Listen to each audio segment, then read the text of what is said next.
It was now just before the Passover feast, and Jesus knew that his hour had come to leave this world and return to the Father. Having loved his own who were in the world, he loved them to the very end. The evening meal was underway, and the devil had already put into the heart of Judas, the son of Simon Iscariot, to betray Jesus.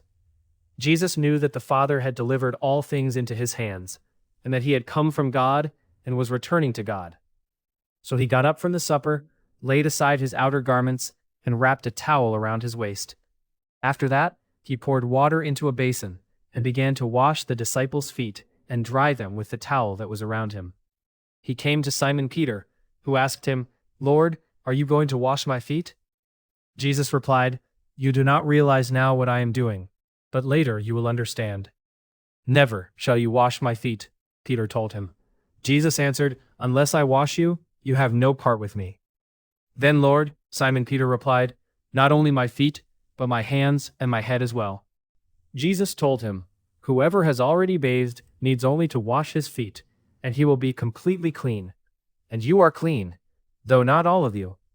For he knew who would betray him. That is why he said, "Not all of you are clean." When Jesus had washed their feet and put on his outer garments, he reclined with them again and asked, "Do you know what I have done for you? You call me teacher and Lord, and rightly so, because I am. So if I, your Lord and teacher, have washed your feet, you also should wash one another's feet. I have set you an example, so that you should do as I have done for you. Truly, truly, I tell you, no servant is greater than his master, nor is a messenger greater than the one who sent him. If you know these things, you will be blessed if you do them. I am not speaking about all of you. I know whom I have chosen. But this is to fulfill the scripture. The one who shares my bread has lifted up his heel against me. I am telling you now before it happens, so that when it comes to pass, you will believe that I am he. Truly, truly, I tell you, whoever receives the one I send, receives me, and whoever receives me, receives the one who sent me." After Jesus had said this, he became troubled in spirit, and testified, "Truly, truly, I tell you, one of you will betray me." The disciples looked at one another, perplexed as to which of them he meant. One of his disciples, the one whom Jesus loved, was reclining at his side. So Simon Peter motioned to him to ask Jesus which one he was talking about. Leaning back against Jesus, he asked, "Lord, who is it?" Jesus answered, "It is the one to whom I give this morsel after I have dipped it." Then he dipped the morsel and gave it to Judas, son of Simon Iscariot. And when Judas had taken the morsel, Satan entered into him. Then Jesus said to Judas, "What you are about to do, do quickly." But no one at the table knew why Jesus had said this to him. Since Judas kept the money bag, some thought that Jesus was telling him to buy what was needed for the feast, or to give something to the poor.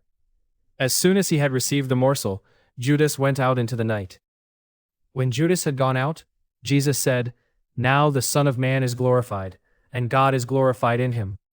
If God is glorified in him, God will also glorify the Son in himself, and will glorify him at once. Little children, I am with you only a little while longer. You will look for me, and as I said to the Jews, so now I say to you, where I am going, you cannot come. A new commandment I give you, love one another. As I have loved you, so you also must love one another. By this everyone will know that you are my disciples, if you love one another." "Lord, where are you going?" Simon Peter asked. Jesus answered, "Where I am going, you cannot follow me now, but you will follow later." "Lord," said Peter, "why can't I follow you now? I will lay down my life for you."